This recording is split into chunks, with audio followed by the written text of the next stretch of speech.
मुंबईकरांसाठी हा ऐतिहासिक निर्णय आहे, कारण गेले अनेक वर्षापासून ओशी नसलेल्या इमारतींमधील रहिवाशांना अनेक अडचणींना सामोरं जावं लागत होतं आणि त्यामुळे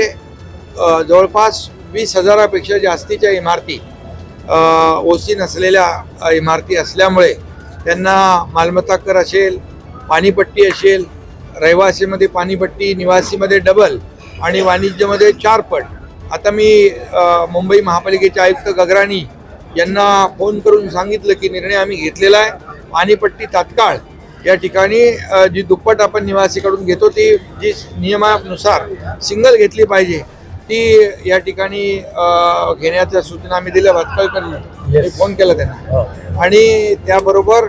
या सर्व इमारतींचा पुनर्विकास करण्यासाठी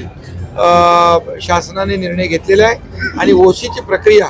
जलद गतीने करण्यासाठी जे काही नियोजन करणं आवश्यक आहे ते नियोजन करण्याचा निर्णय नगरविकास विभागाने घेतलेला आहे. त्याचबरोबर मुंबईमध्ये भाडे तत्वावर म्हणजे पागडी सिस्टीमवर जवळपास 28,000 इमारतींच्या केसेस पेंडिंग आहेत आणि मालक आणि पागडीमध्ये राहणारे रहिवासी जवळपास यामध्ये देखील 10 लाखापेक्षा जास्ती रहिवासी संख्या आहे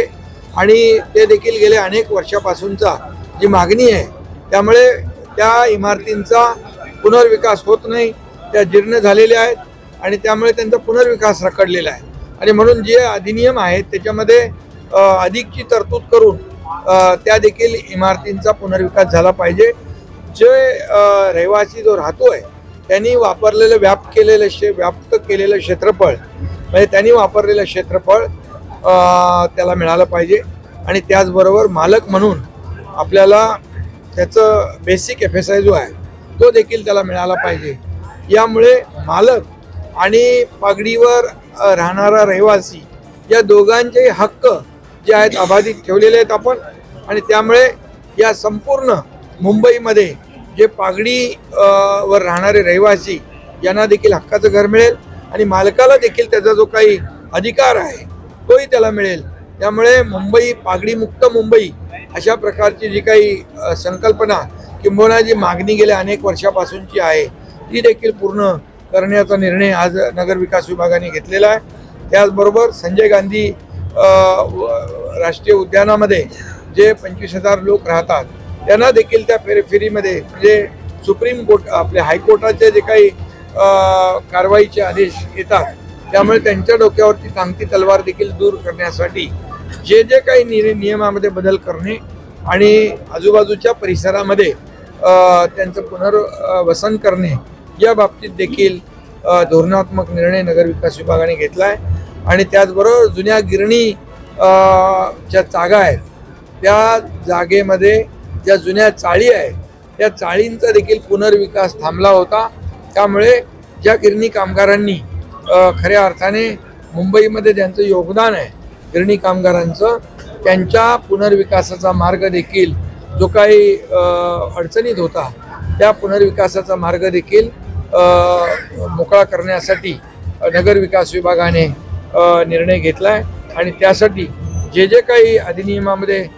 बदल करायचे आहेत ते बदल केलेत आणि मला वाटतं गिरणी कामगारांना देखील न्याय मिळेल अशा प्रकारचे 4 निर्णय जे आहेत हे मुंबईकरांसाठी अतिशय महत्त्वाचे आहेत आणि ते निर्णय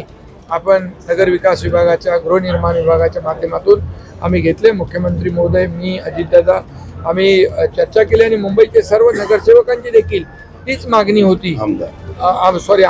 आमदारांची जी मागणी आहे गेल्या अनेक वर्षापासूनची होती ती मागणी या आजच्या निर्णयामुळे पूर्ण होऊन लाखो मुंबईकरांना मोठा दिलासा या ठिकाणी मिळेल आणि म्हणून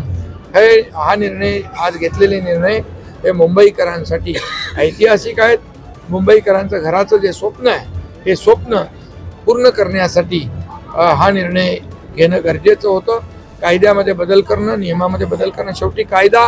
हा लोकांच्या भल्यासाठी असतो, लोक कायद्यासाठी नसतात आणि म्हणून यापूर्वी देखील नगरविकास मंत्री म्हणून अनेक निर्णय जे लोकहिताचे आम्ही घेतले